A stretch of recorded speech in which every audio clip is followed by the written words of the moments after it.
Nós vamos abordar como lidar com o ego.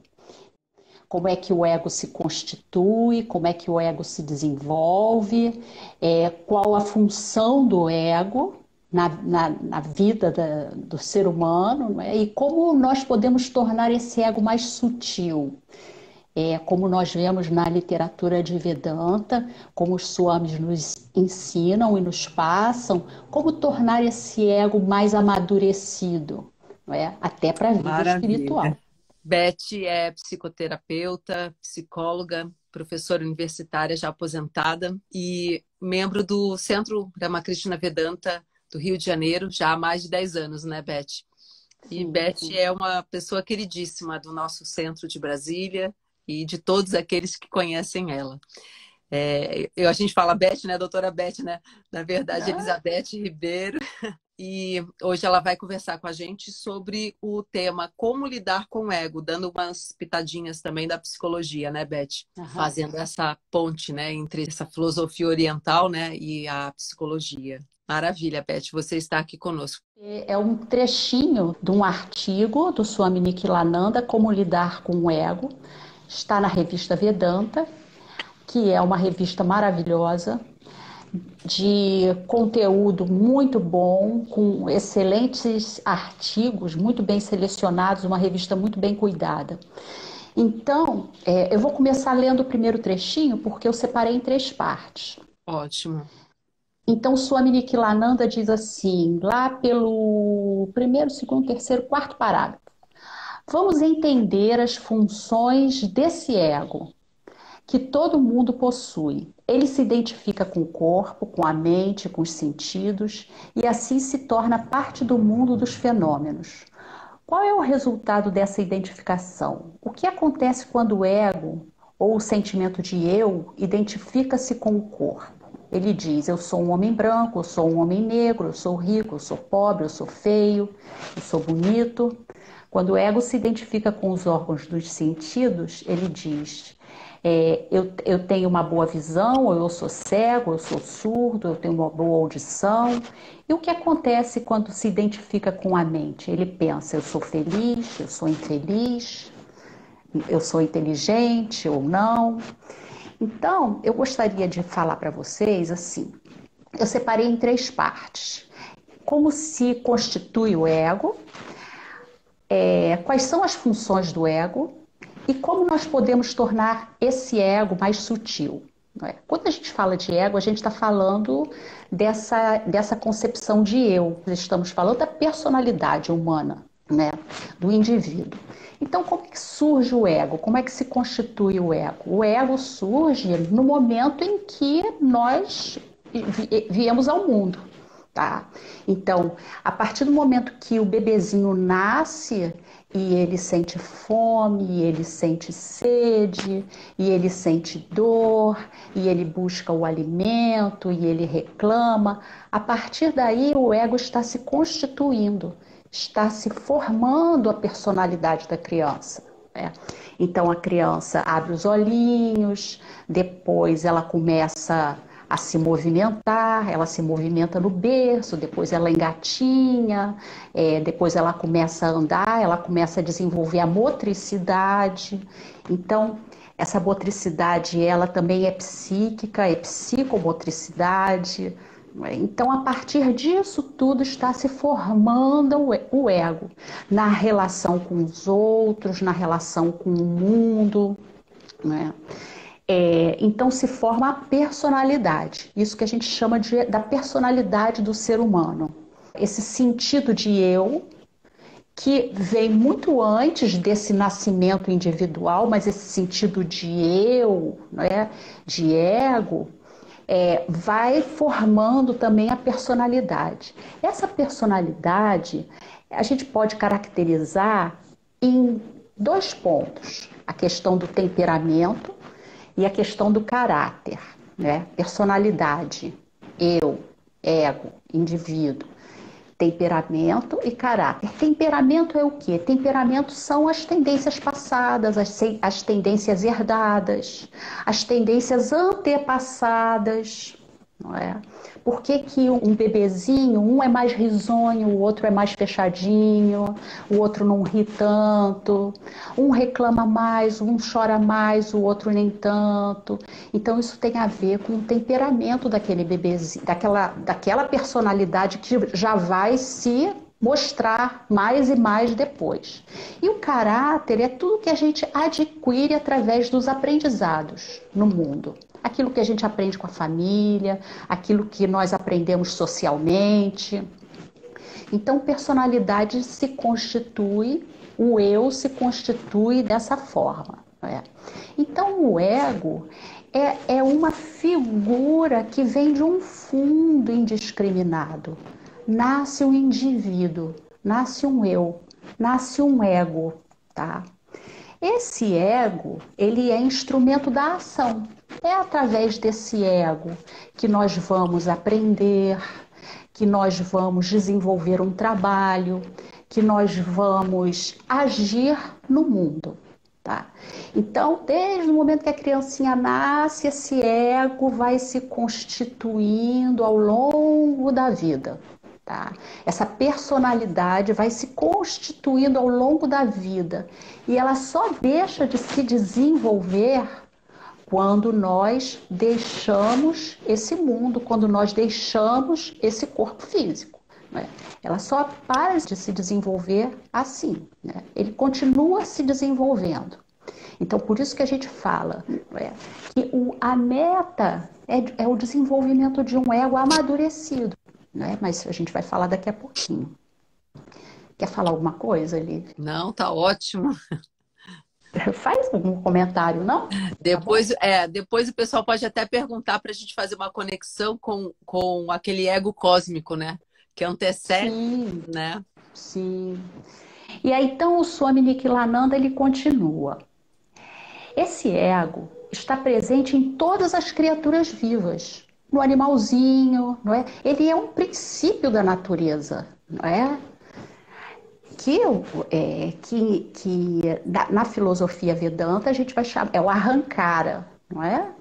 Então ele é um princípio da natureza, ele é que dá aquela força para que aquele indivíduo, não é? Aconteça no mundo.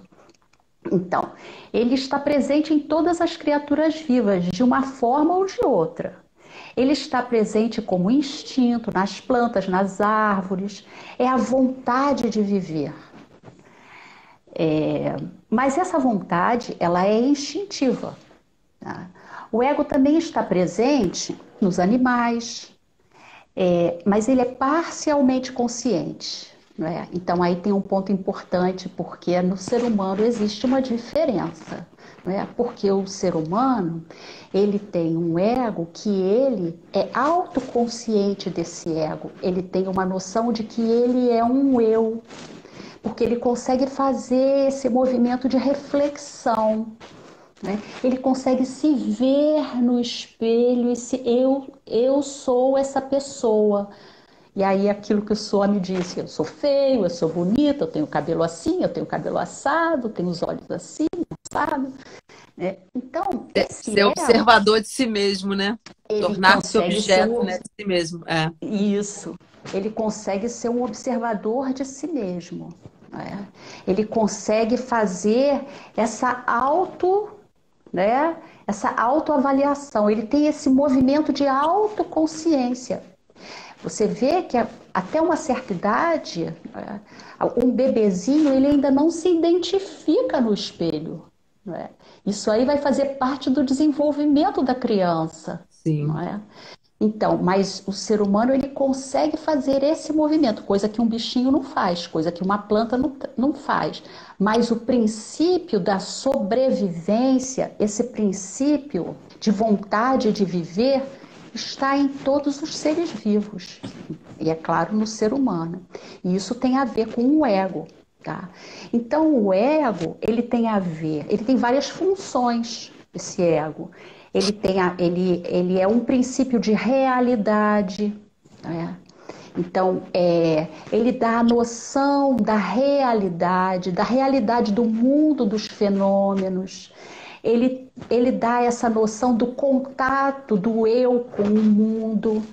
eu, o mundo, o outro, um outro ser humano. Não é? Ele é um princípio de ação, é através do ego que nós podemos fazer escolhas no mundo. Tá?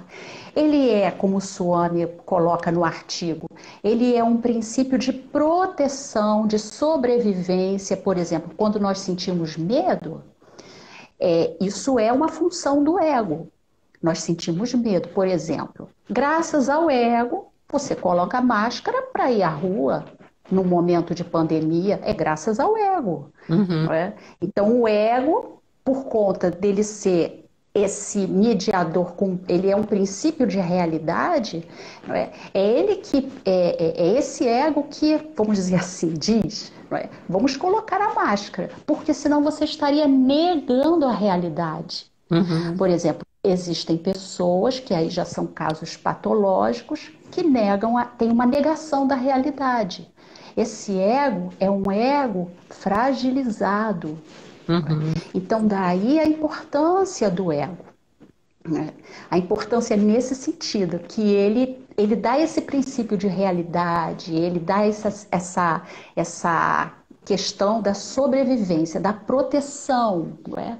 Porque é como se fosse assim, a vida quer viver. Né? A vida quer viver em nós, a vida quer viver, né? A vida ela se mantém, né? E ela se mantém através dessa força. Uhum. Ela tem uma função, né? Ela Aqui, tem uma função. aqui tem até um comentário que Uhum. colocaram aqui, acho que foi a Elga, né?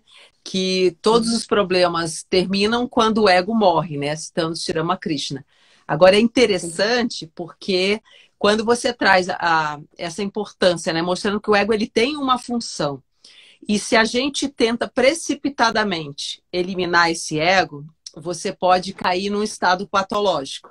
Né? Esse é um perigo. A gente vê muita gente, às vezes, falando, não, eu tenho que eliminar o meu ego, eliminar o ego antes de amadurecer esse ego, que você vai tocar nesse ponto, né?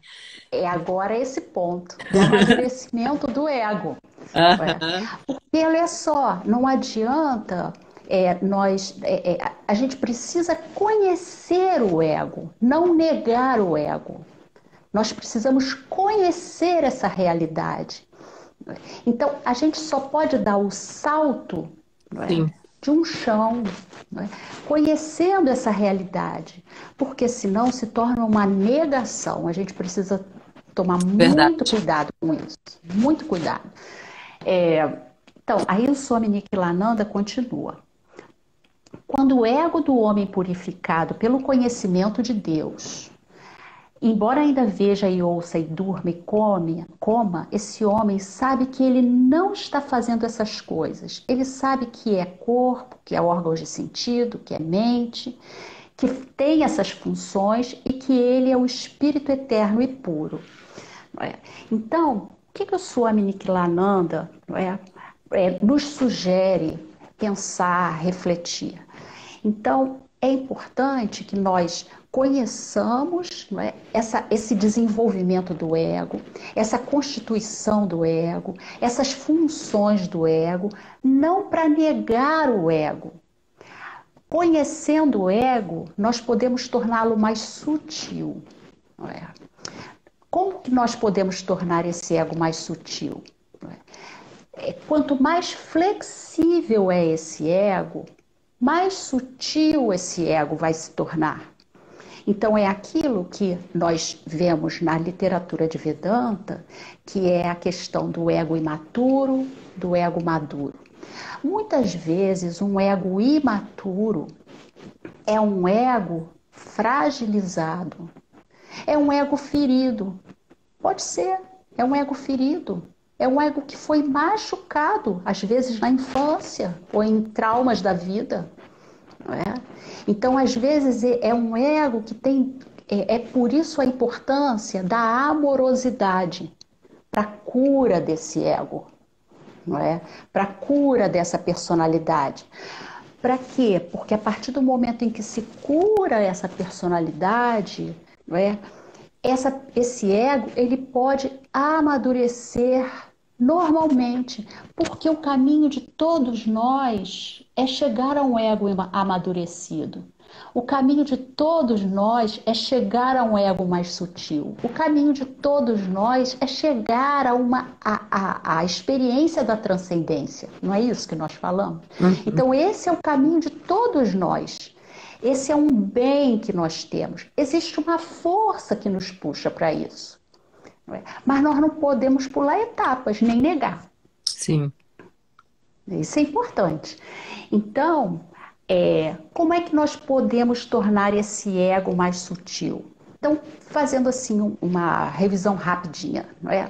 Então, a questão, o ego imaturo é o ego que vive no modo da sobrevivência, instintivo, ele se protege, a sobrevivência é importante, mas você viver no medo, você viver na sobrevivência é uma coisa ruim para o seu desenvolvimento, porque tem momentos que você não precisa estar no medo, nem na sobrevivência, não é? Outra coisa importante para esse ego amadurecer, ele precisa ter noção de valores humanos, de convivência, de amorosidade, não é? De flexibilidade. Não é? É um ego que está num caminho de amadurecimento. E um ego mais sutil? É um ego que se encaminha para uma vida mais plena, para uma vida mais rica, para uma vida de maior significado. Significado humano, não é? Significado de que existem coisas maiores do que eu, não é?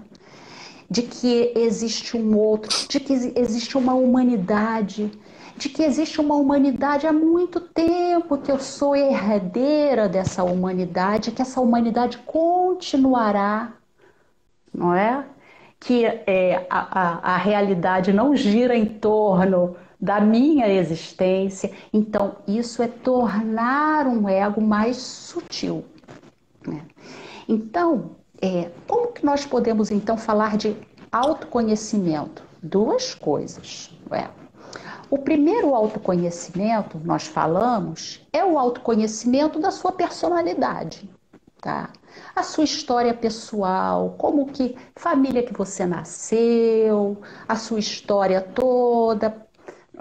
Você pode até, para se conhecer melhor, escrever a sua história. Uma dica: escrever a sua história na terceira pessoa. Não é? Eu sou Elizabeth.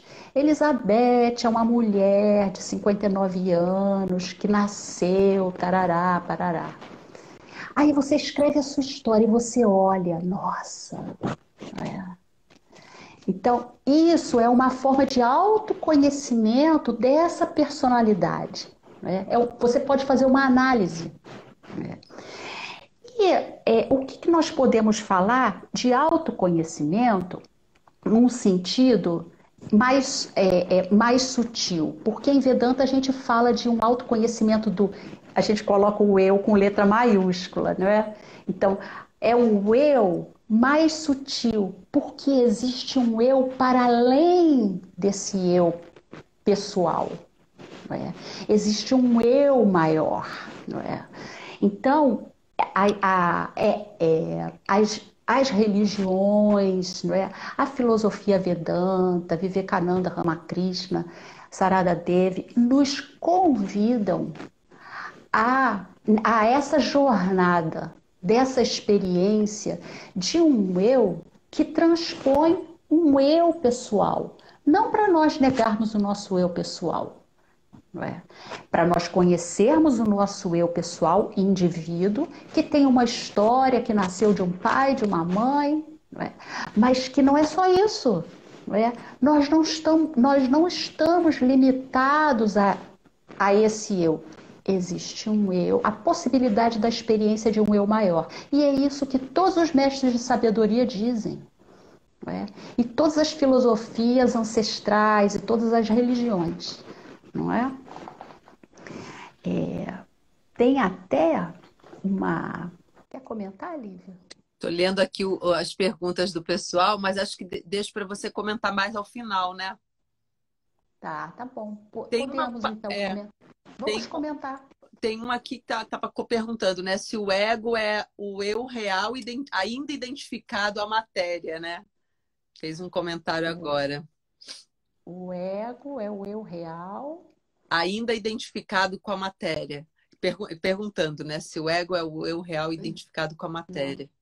Porque o eu real que nós falamos em Vedanta, não é o eu perecível, não é? Então, assim, nós podemos falar, é, existe aquilo que é perecível e existe aquilo que é perene, né? Existe aquilo que é para sempre, que é eterno.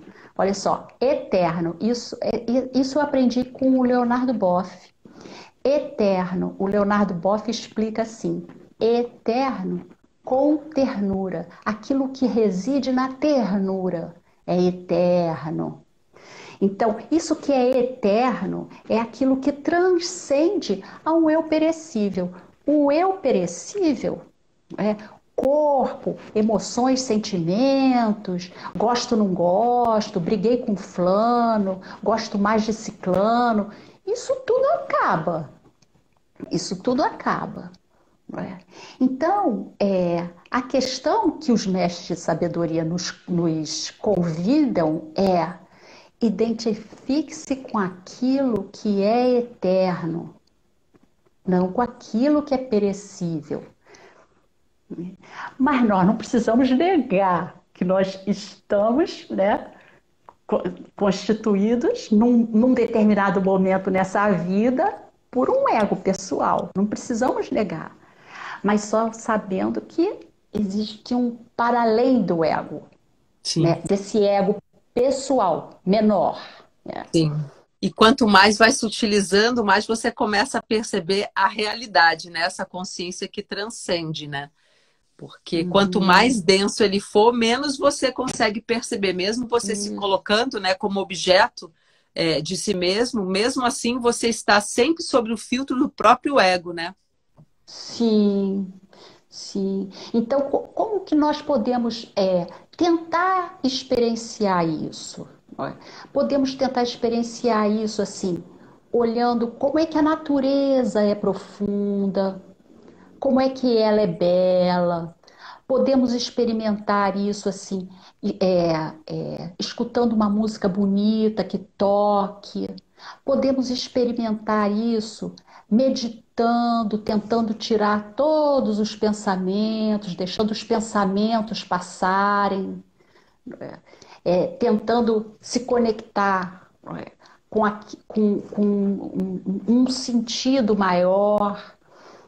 Então, a partir disso, nós vamos fazendo um trabalho de sutilizar esse ego sem precisar negar a sua história do seu ego pessoal. Não é? Nós vamos sutilizando.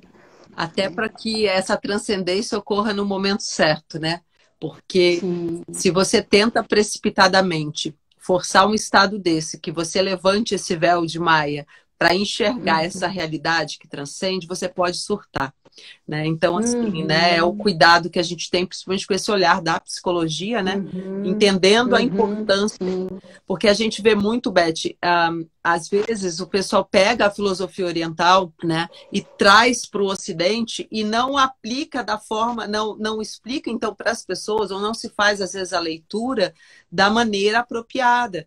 Então, às vezes, a gente quer Sim. ter esse olhar nosso, então, não, vamos negar, vamos né? Aí demoniza o ego, sendo que ele tem uma função e você não pode se desfazer dele de uma hora para outra, assim. Então, às vezes a gente vê muito equívoco e isso foi algo que me chamou muita atenção na Vedanta, né? Principalmente na obra, né, de Swami Vivekananda, Sri Ramakrishna, que traz isso muito consistente, mostra assim um caminho para você realmente caminhar pelo fio da navalha, mas com muita segurança, sabe? Com muita segurança.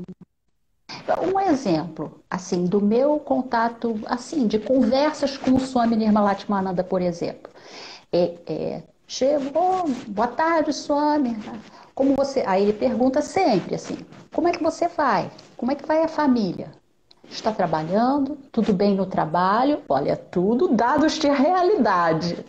Tudo dados de realidade. Ainda Está que bem uma no trabalho? realidade provisória, mas é a realidade Sim, uma fenomenal, realidade né? provisória. É. Isso. Como é que está? Está bem no trabalho? Como é que está? Não, tudo bem, tudo ótimo. Talvez numa segunda conversa ele vai perguntar: e as práticas? Como é que tá? Se bem que ele não pergunta muito isso, não. Ele só Né? olha. Só olha, né? Mas esse chão, ele é importante, Sim, não é? sim, Porque são essas referências da vida, não é? sim. E adequado aos papéis que você desempenha, né?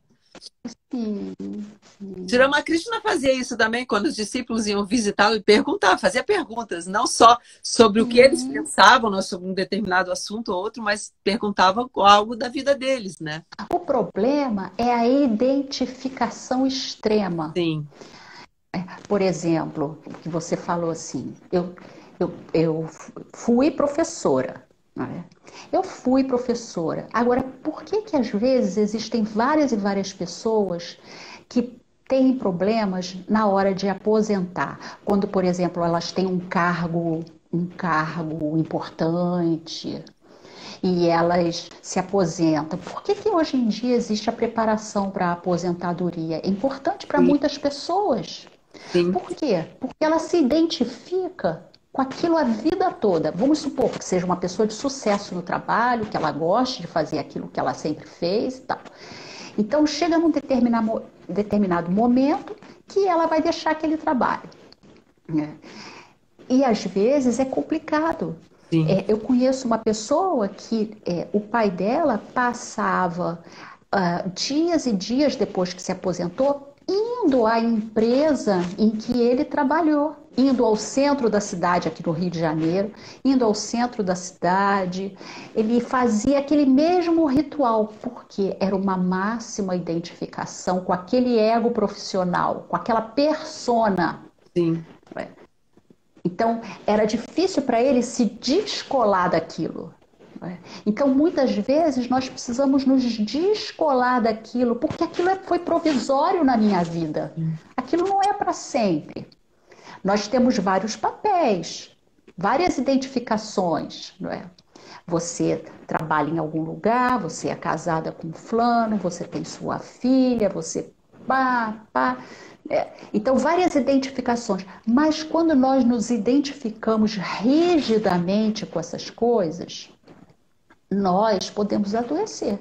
Sim. Então, a gente precisa flexibilizar essas identificações, porque essas identificações, esses papéis, eles são provisórios, porque eu trabalho num lugar, naquele lugar, amanhã eu posso não trabalhar naquele lugar. Então, amanhã eu não vou ser mais aquela pessoa que estarei naquele lugar. Vou ser uma outra pessoa. O momento da vida vai ser outro. Então, se eu sou muito ligada naquilo, eu vou sofrer. Olha a identificação, não é? Uhum. Um ego rígido. Precisa deixar, descolar daquilo. Aí o nível de sofrimento é muito grande, né? É um sofrimento, na verdade, autoimposto. Porque não é nem aquilo que não está relacionado aos acontecimentos da vida, né? É algo que realmente é próprio da identificação. Sim, sim. Então, quando você está num trabalho, né, de flexibilizar esse ego, você está num trabalho de tentar sutilizar esse ego, tornar esse ego mais, não é? Mais Uhum. não identificado com esse papel tão transitório, mas Sim, com algo maior. com certeza.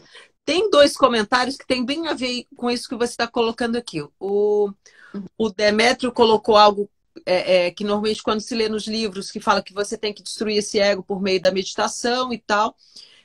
Porém, o ego é uma parte importante, né, nesse mundo, né, fenomenal, quer dizer, ele tem um papel importante. Então, como é que pode lidar com ele? Aí depois o Marcos Vallone comentou algo aqui com relação ao ego transcendente. Ele diz como é que nós poderíamos ficar sem ele. Não dá para É, ficar sem ele. não dá para ficar sem ele, exatamente. Não. É porque a gente precisa adequar a linguagem Sim, hindu à nossa linguagem. sim, Porque é diferente, a gente precisa adequar a linguagem. É, porque uma coisa é o domínio do ego sobre você, sobre o teu ser, e outra coisa é ele existir como um instrumento, você ter consciência disso. E na medida que você vai se utilizando, você vai modificando o domínio que ele tem sobre você, né? Principalmente Uhum, nessa parte que você comentou dos medos, né, Beth? Porque há medos que eles são, eles inclusive nos protegem, como você colocou, agora há medos imaginários, construídos, né, pela pessoa, sim, e esse sim. ego ele vai forjando isso porque ele quer estar bem na fita, né? A gente fala assim, ele quer estar bem Uhum, com em todas as situações, né? É a coisa da uhum, vaidade também, do senso de importância, né? Aí aham, tem uma frase aqui que foi o Marcos que colocou, aos poucos, ele abandona o seu senso de importância e à medida que a consciência está mais sobre o Atman, né? Quer dizer, na sim. verdade, o ego vai enfraquecendo. Então, é até interessante o destruir. Às vezes a gente fica pensando assim, vamos pegar o ego e vamos, né? E não é isso. Você vai fortalecendo, aumentando, ampliando a sua percepção, tendo mais lampejos durante a meditação desse estado que transcende, né, Beth? E aí aquilo Uhum. vai ficando, quer dizer, você vai transferindo aquilo que Jung fala, né? O domínio não é do ego, passa a ser do próprio self, né? Sim, sim, sim. Tem até a Vraja Prana, num artigo dela, também na revista Vedanta, Uma Vida Plena de Significado. Esse artigo é muito bacana, gente. Tá na revista Vedanta, essa aqui, olha, volume 2, número 2, abril, junho de 2014, tá? Essa aqui. O artigo da Vraja Prana é Uma Vida Plena de Significado. E ela cita o Jung. É, não houve um único paciente, o Jung falando, cujo problema, em última análise, não fosse aquele de encontrar uma perspectiva religiosa da vida, ou seja, uma perspectiva de um religare, não é? Uhum.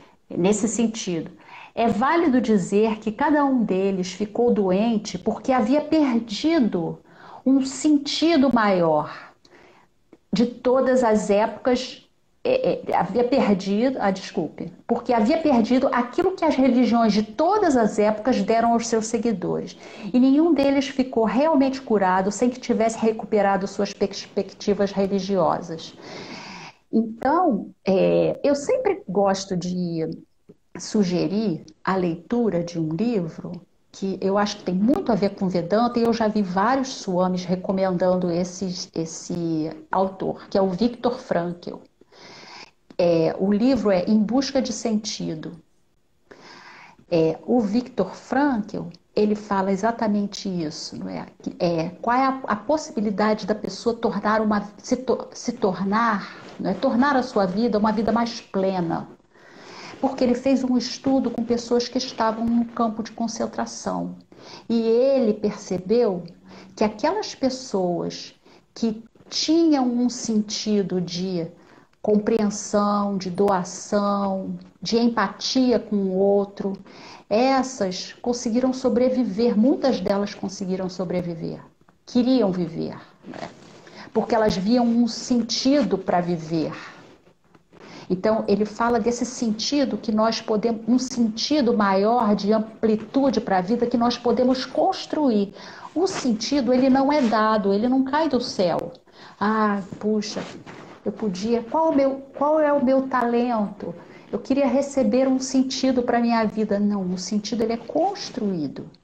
Nós podemos construir um sentido para a nossa vida, não é?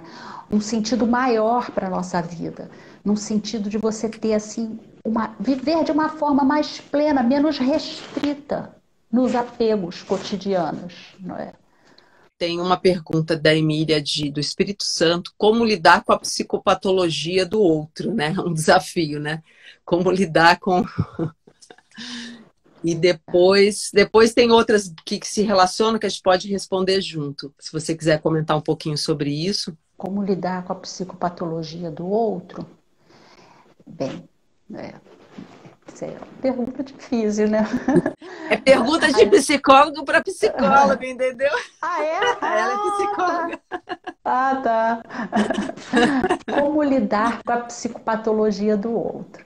Então, olha, vê se você concorda comigo, colega. A minha amiga psicóloga, qual é que é o nome dela? Emília, A Emília. Emília, então, primeiro, tentando perceber, né, que as questões do outro são questões do outro. É difícil isso, não é? Principalmente quando nós convivemos. As questões do outro são questões do outro, né? E as suas questões são outras questões, né? Aquela pessoa faz aquilo, porque aquilo tem a ver com a história dela. Então é importante que você não se tente não se misturar com, com as demandas, né? Com as dificuldades que são daquela pessoa. É tentar, de novo, é tentar se descolar, né? Entendendo que é do outro, tendo compreensão, tendo empatia, né? Mas tentando ver que é uma questão do outro, que só ele vai poder resolver. Se ele te pedir ajuda, aí é claro que você vai poder ajudar, né? não Mas eu entrando acho na que é fazendo dinâmica, assim. né? Não entrando na dinâmica do outro, né? Exato, isso aí. É, Não entrando na dinâmica que é do outro. é. É Mesmo que esse difícil, outro não é seja alguém fácil. muito próximo a nós, né? Mas a gente precisa realmente aprender a fazer essa distinção, né? Sim. Aham. Talvez uma coisa que ajude, né, Beth, na medida que você faz um trabalho de sutilização do seu próprio ego, facilita você também não ficar preso ao ego do outro, imaginando ali conectar-se com aquele ser, né? Com o ser que Sim. também está no outro, né? Um É ser legal verdadeiro, isso. né? Gente, tem várias perguntas bem bacanas aqui sobre essa questão do ego, mas você continua na sequência. Eu quero só até avisar para o pessoal, porque são perguntas muito pertinentes, e que, caso não dê para a gente responder hoje, pra, Podemos ficar nas perguntas agora. tá, essas perguntas aqui, elas envolvem filosofia Sankhya também, que é bem interessante, que o pessoal está querendo saber aqui. Ó, peraí, é possível falar em morte do ego, em abandono do ego, ou só existe um eu ou eu real? Aqui, essa é uma pergunta. Mas acho que isso até foi mais ou menos respondido, né? Quiser comentar um pouquinho sobre isso, aí a gente entra nos outros que perguntaram sobre a relação da mente e do ego. Porque eu tentei fazer uma abordagem, né, falando assim de nós, pessoas, né, pessoas que Do mundo, né? no mundo, têm as suas famílias, os seus trabalhos, né? Então, eu não estou falando de casos, né, de situações de pessoas santificadas, não Sim, isso. Estou sim. falando para nós, né? Pessoas comuns que se utilizam do ego e o ego ainda não está tão domesticado, né? Assim, né? Tão, Exatamente, né? Não exatamente. Mas a utilizado, gente né? tem a possibilidade de sutilizar esse ego. Nosso trabalho Sim, é esse. sim. É nascer, esse ego se desenvolve, porque ele precisa de se desenvolver, porque é a partir dele que nós vamos aprender coisas, não é? Vamos ter uma profissão. Não é? Então, ele precisa se desenvolver, mas depois você precisa olhar para tudo isso aí e fazer uma autoanálise, uma reflexão. Bem, não é bem assim. Bem, não, eu posso ceder aqui, eu posso flexibilizar ali, tentar flexibilizar esse ego e sutilizar esse ego. É esse o É. caminho, assim, né? Ampliar, É, ampliar. e uma das coisas que, de repente, ajudam a gente a sutilizar, obviamente, é essa autoanálise. A própria meditação ajuda você a sutilizar esse ego. Então, na medida que você medita, né, e tenta transcender o nível da mente, você começa a perceber uma outra instância de si mesmo, que daí é na dimensão da consciência, né, do eu real, que você enfraquece o poder desse ego sobre você. Sim. É interessante quando eles perguntam sobre a relação, então, da mente, do corpo, né? Tava até me lembrando Swami Nirmalatmananda explicando sobre os estados da mente, o próprio Swami Chitananda também, né? No Raja Yoga.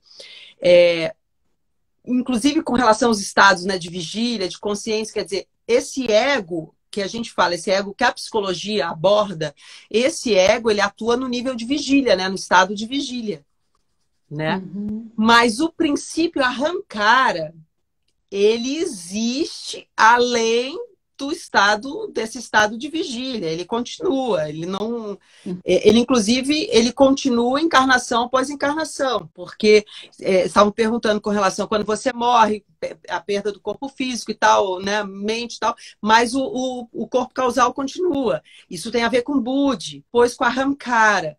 Então, quando a gente pensa naquele princípio que dá a noção de nós mesmos, né, o Antakarana, que tem Budi, o próprio Ahamkara e Manas. Manas, obviamente, a gente às vezes traduz, né? Falando pro pessoal aqui, né? Como mente, mas é mais do que mente, né? Envolve Tita também, que é essa, na verdade, essa memória toda de essas tendências também que você fala, né? Fica tudo armazenado e por uma busca de prazer. Vai retornando, vai buscando tudo aquilo. Então, vamos dizer assim, isso continua. Você, cada encarnação, você forma um novo ego humano, né? Um ego histórico, vamos assim dizer, né? Mas existe um princípio, né? Esse princípio dessa individualidade que está ali, que ainda não é a individualidade real, como o Swami Vivekananda fala pra gente, que ele, quando conversava, né, com o pessoal da psicologia também, ele diz assim, não, vocês não sabem ainda o que é individualidade, né? É muito interessante isso, né? Então, assim, é bom para a gente ver que, na verdade, tudo isso é instrumento, né? Tanto o corpo quanto a mente são instrumentos. E a mente, com as memórias, com a memória do eu sou profissional, eu trabalho naquele lugar, porque isso tudo, vamos dizer assim, o link é a memória, né, Beth? É a memória, que é como você falou, a pessoa trabalhou a vida inteira ali naquele trabalho, tem uma memória que diz, eu sou aquilo. Então, essa identificação, ela tem uma ligação direta com a memória, né? Com Tita, né? Então, olha o trabalho que a gente tem, né? A questão é, eu não sou restrito àquilo. Isso. A questão do adoecimento é quando a pessoa se percebe restrita àquele papel. Ela é muito mais do que aquilo. Sim, perfeito. Ela tem a possibilidade de ser livre. Ela é muito mais do que aquilo. Perfeito. Gente, acho que deu para responder o que o pessoal comentou. Se eu não escapei alguma pergunta, porque eu juntei, eram duas perguntas, os dois aqui na sintonia. Krishna Deva da Bahia e Vaz perguntaram mais ou menos na mesma sintonia, né? Mas, de qualquer forma, caso não tenhamos respondido, né, Beth? Podem enviar no direct para a gente, fica como sugestão de um tema para a gente abordar depois, porque isso às vezes gera confusão nas pessoas, porque às vezes a gente está falando do ego histórico, aquele ego, como a Beth estava comentando, que nasceu ali da relação com a tua mãe, as pessoas que cuidaram de você, o contexto, né, que você nasceu, mas existe esse princípio que a Beth também colocou, a Ahamkara, né? Que é esse ego cósmico que na verdade é maior do que esse nosso egozinho histórico, né? Ele continua, encarnação após encarnação, ele continua, né? Sim. E é isso que impulsiona a vida, né? Outros indivíduos nascerem e virem, não é? E se constituírem como personalidade. É esse princípio.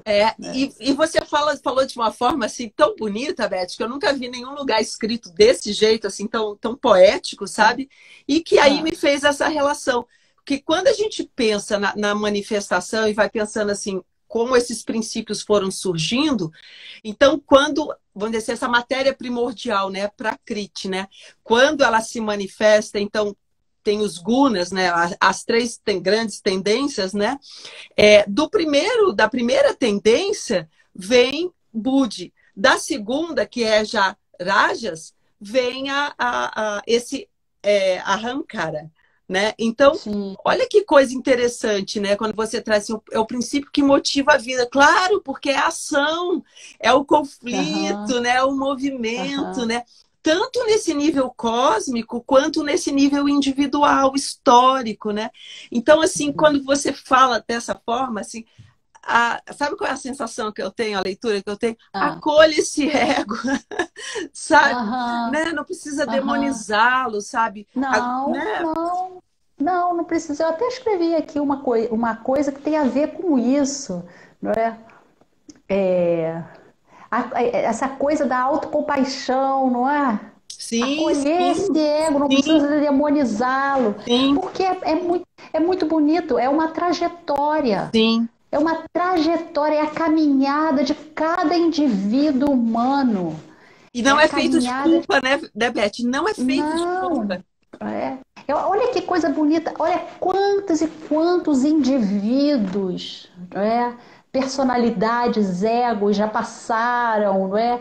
Sim, E é a grande caminhada de todos desses indivíduos, não é? sim, Então, se constituindo como ego pessoal e descobrindo que existe uma possibilidade maior e que a caminhada, a jornada continua. sim, com certeza. Muito, muito bom para o Eu tô pessoal poder vendo que a assistir depois. Luanda, eu tô vendo que a Luanda está aí. Oi, Luanda. Muito queridinha, Luanda, grande amiga psicóloga, Bacana. né? Bastante gente que entrou aqui. A Fernanda foi minha aluna, psicóloga Mandou um também. abraço para você aqui, ó, professora, saudades. Porque depois os Saudade. comentários apagam, né? Aham, Mas é. maravilha. Beth, quero te agradecer. Acho que a gente vai ter que terminar por aqui, senão eu não consigo Tá, salvar essa live. tá bom, tá bom. Beth, você vai voltar, Beth. Não tem como não Tá. voltar. Tá bom? Já está convidada. Te Aham, agradeço de tá bom, coração, tá bom, tá? E, tá gente, bom. agradeço vocês também pela presença, pela participação. Terça-feira que vem a gente continua, 19 horas. Tem live também de novo, tá bom? Aham.